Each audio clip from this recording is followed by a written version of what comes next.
Mas, aku punya tebak-tebakan nih. Apa tuh? Gedung apa yang dibangun? UT Purwokerto. Ya udah kalau gitu kita langsung tanyain aja yuk. Oke. Kamu bantuin megangin kamera ya. Siap. Sini. Oh iya, kameranya. Oke guys, hari ini aku lagi sama Ibu Direktur, kita tanya langsung yuk. Gimana menurut Ibu, tanggapan Ibu perkembangan dari pembangunan gedung Universitas Terbuka Purwokerto yang pastinya dinantikan oleh semua masyarakat Universitas Terbuka Purwokerto? Oke, terima kasih Mbak Canca yang cantik gitu ya. Alhamdulillah untuk progres pengembangan gedung UT Purwokerto yang berada di Jalan Kampus nomor 54 Purwokerto. Alhamdulillah progresnya sudah semakin baik dan saat ini perencanaan gedung kami UT Purwokerto itu sudah mencapai 5 lantai dan itu sudah masuk ke dalam tahapan struktur 5 lantai dan sudah mulai masuk juga ke arsitektur dan mulai MEP. Jadi targetnya harapannya kita bisa menyelesaikan pembangunan ini dalam beberapa bulan ke depan. Oke, kalau tadi adalah tanggapan dari Ibu Direktur, sekarang aku mau nanya Ibu, tujuannya apa sih Bu sebenarnya dalam pembangunan gedung UT Purwokerto? Oke, jadi tujuan pembangunan gedung UT Purwokerto ini sebetulnya pada awalnya kita sudah punya gedung ya. Iya dong. Kemudian kita melakukan tahap renovasi ini, kita bongkar gedung lama, kemudian kita sekarang sudah mulai pembangunan gedung yang baru. Tentunya tujuannya adalah meningkatkan infrastruktur Universitas Terbuka Purwokerto. Ini adalah merupakan komitmen kami UT untuk meningkatkan infrastruktur dan juga dalam rangka meningkatkan layanan kualitas akademik kepada sivitas akademika Universitas Terbuka Purwokerto. Dan harapannya juga dengan adanya pembangunan gedung baru ini, antusiasme masyarakat ke UT Purwokerto juga semakin tinggi dan mengenal keberadaan Universitas Terbuka Purwokerto ke seluruh masyarakat di sekitar UT Purwokerto. Oke. Nah, saat ini aku lagi sama Bapak Adi selaku Kasbag TU yang sering banget nih nengokin pembangunan gedung UT Purwokerto. Kita tanyain yuk, Pak Adi. Ya. Izin ya, Pak. Untuk fasilitas dari gedung UT Purwokerto sendiri nih Pak, Oke, per lantainya mungkin Pak, boleh dijelasin? Pertanyaannya langsung ke fasilitas ya. Iya. Baik, ini mungkin kita sampaikan dulu bahwa pembangunan gedung Universitas Terbuka Purwokerto ini kita memiliki tinggi gedung sebanyak 5 lantai. Jadi mulai dari basement, kemudian ke lantai 1, lantai 2, lantai 3, dan lantai 4. Nah, alhamdulillah progresnya untuk pembangunan strukturnya kita sudah sampai dengan lantai 4. Ya, mudah-mudahan nanti kalau lancar pembangunannya sesuai dengan schedule, targetnya bulan Oktober ya sudah bisa digunakan. Nah, dari masing-masing lantai tadi tentunya juga kita memiliki fasilitas ya untuk setiap ruangannya. Dari mulai basement sendiri nanti kan ini difungsikan untuk parkir, ada juga nanti untuk gudang bahan ajar, dan juga ada musola untuk umum, serta ada food court. Nah, ini yang menarik, ada food court, kantin ya. Jadi nanti kalau ada mahasiswa atau mungkin teman-teman yang mau Main ya, Pak. ya mau Siang mungkin ya Pak ya? ya mau jajan nggak usah jauh-jauh, di sini ada food court lengkap gitu ya. Jadi setiap lantainya nanti fasilitasnya juga lengkap. Lantai 1 juga nanti itu merupakan lobi utama. Lobi utama itu nanti ruang pelayanan mahasiswa yang terdiri dari ada ruang tunggu, ada ruang konsultasi, ruang bimbingan, ada juga ruang sumber ilmu atau ruang literasi. Nah, itu di lantai 1. Ada juga untuk ruang registrasi mandiri. Jadi mahasiswa tidak perlu nunggu antrian, bisa melakukan registrasi mandiri. Oh iya. Iya, jadi nanti disediakan perangkat komputer di situ. Kemudian juga ada ruangan untuk SWO, ujian online tapi khusus untuk mahasiswa yang disable. Jadi di lantai 1 supaya apa? Tidak perlu naik ke lantai 3. Kemudian juga ya itu ramah disabilitas. Jadi memang konsepnya gedung ini kita ramah disabilitas, juga ramah lingkungan. Jadi tadi untuk lantai 1 untuk ruang ujiannya khusus yang disable kita sediakan di lantai 1. Ada juga untuk ruang laktasi, mungkin bagi ada mahasiswa atau ibu yang menyusui itu kita sediakan juga ruang laktasi. Dan kita juga menyediakan lift. Jadi gedung ini kita tidak hanya tangga yang sampai setinggi 5 lantai, tapi kita juga menyediakan liftnya juga. Keren banget guys. Ya memang kita konsepnya sudah menggunakan smart kampus ya, jadi semuanya sudah modern lah untuk teknologinya juga. Kalau untuk lantai 5-nya sendiri Pak ada apa? Nah, lantai 5 sebenarnya kalau dihitung dari basement 1, 2, 3, 4 itu disebutnya lantai 4, Oh, tapi oke, sebenarnya oke. kita 5 lantai. Oh iya. Itu lantai 5 itu paling atas itu hanya tersedia untuk aula, ballroom. Oh, berarti Ballroom. UT sudah punya ballroom. Ballroom sendiri, dan itu kapasitasnya 700 orang. Wow, guys, 700 Nah, orang, itu guys. bisa untuk kegiatan yang selama ini kalau UT melaksanakan kegiatan di luar, kita biasanya cari aula atau gedung Iya, yang iya. untuk melaksanakan seperti orientasi studi masa baru, PKBJJ, workshop tugas, Iya, dan iya, kitchen. Nah, betul. sekarang nggak perlu cari tempat di luar. Kita udah memiliki fasilitas aula ballroom ya untuk di lantai 4-nya. Jadi sangat lengkap. Belum tadi yang di lantai 2 dan 3 itu ada juga ruangan untuk webinar. Wah, Ada ruang webinar, ada ruang tutorial atau ruang kelas-kelas gitu yang tatap muka ya, yang luring. oh gitu. Berarti mahasiswa bisa kuliah juga di gedung ini ya? Bisa. Jadi ini silakan mahasiswa datang ke sini kalau mau memanfaatkan fasilitasnya silakan. Jadi lengkap, termasuk sarana prasarana olahraga pun lengkap. Ada juga ya, Ada lapangan basket, lapangan badminton, Wah. lapangan voli, tenis meja. guys. Pokoknya lengkap Lengkap semuanya. banget sih, guys. Mini studio juga ada. Mini studio, guys. Kalau mahasiswa keren. mau latihan apa keterampilan seni suara, apa latihan menari, kita juga ada ruangan podcast. Ruangan podcast itu juga yang biasa untuk ya kegiatan podcast ya, biasanya kan ada narasumber kita wawancara. Nah, itu banyaklah fasilitas yang kita sediakan untuk mendukung proses pembelajaran buat mahasiswa gitu. Oke Pak, selanjutnya ini kira-kira tuh progresnya udah sampai berapa persen? Terus Nah, apakah ini sudah kalau siap gitu, Pak? bicara progres sebenarnya ini masih berjalan dengan normal, karena memang targetnya kan 9 bulan.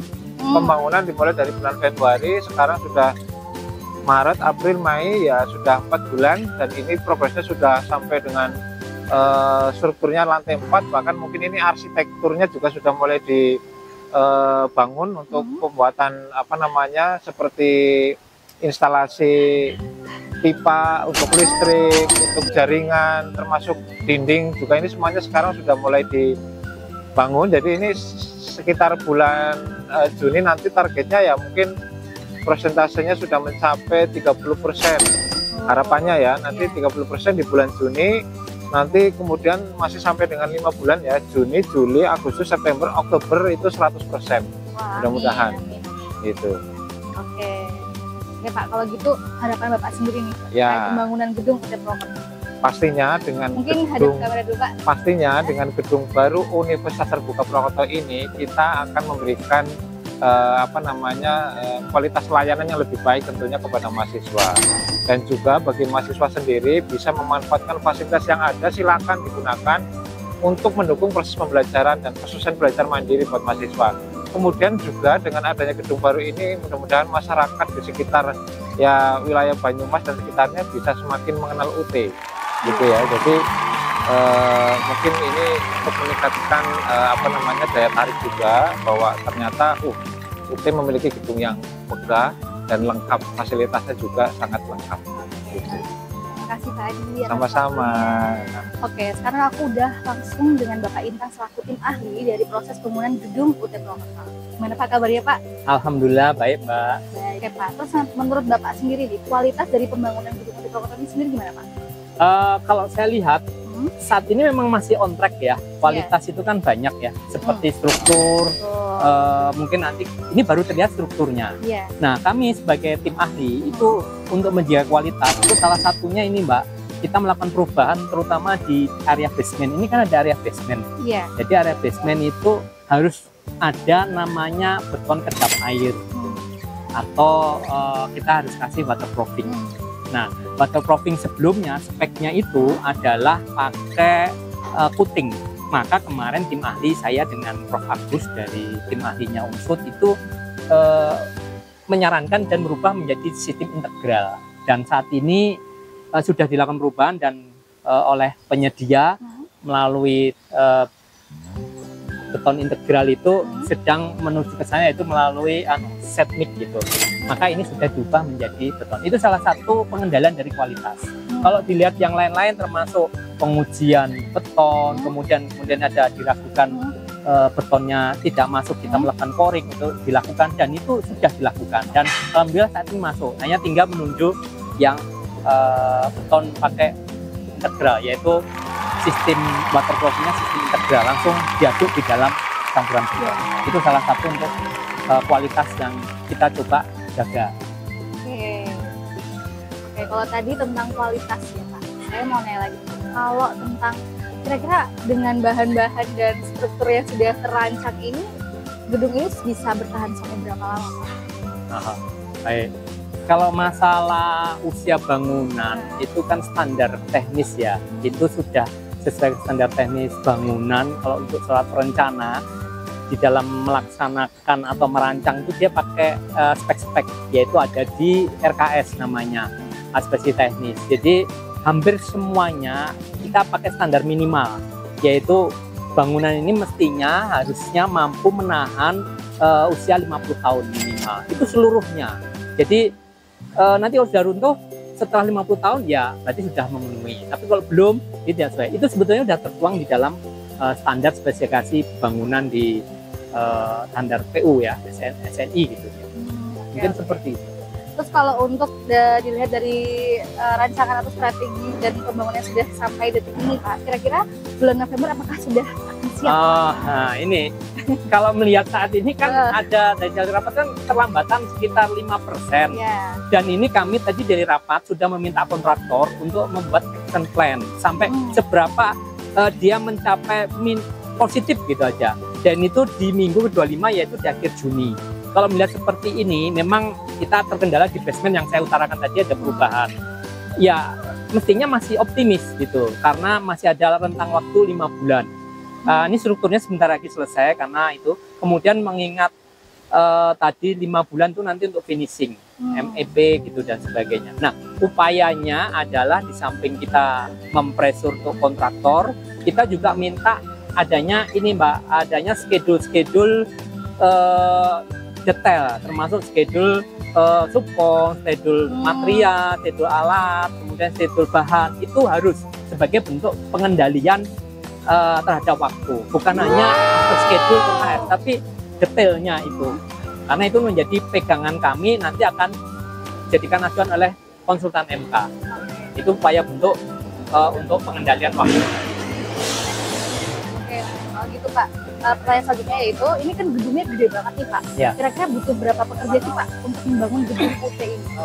Oke, sebetulnya masalah pekerja itu kan tergantung nanti dalam pelaksananya. Saat ini struktur, mungkin struktur ya sekitar 50-an begitu ya. Ini sudah di belakang ini atap ini masih struktur. Nanti kalau sudah cukup ke depannya nanti ada finishing termasuk arsitektur dan mechanical electrical, nanti masing-masing itu akan ada subkon yang tentu masing-masing akan ada sekitar 5 sampai 10-20. Contoh misalkan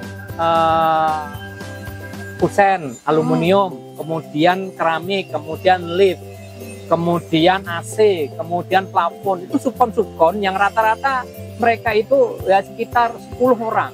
Jadi kalau total mungkin antara 100 sampai 200 itu harus terpenuhi untuk tenaga pekerja.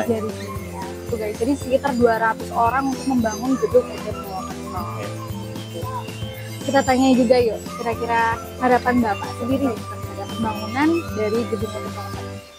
Ya kalau harapan kami, apalagi ditunjuk ya sebagai owner representatif dari UT, harapan adalah bangunan ini selesai tepat waktu.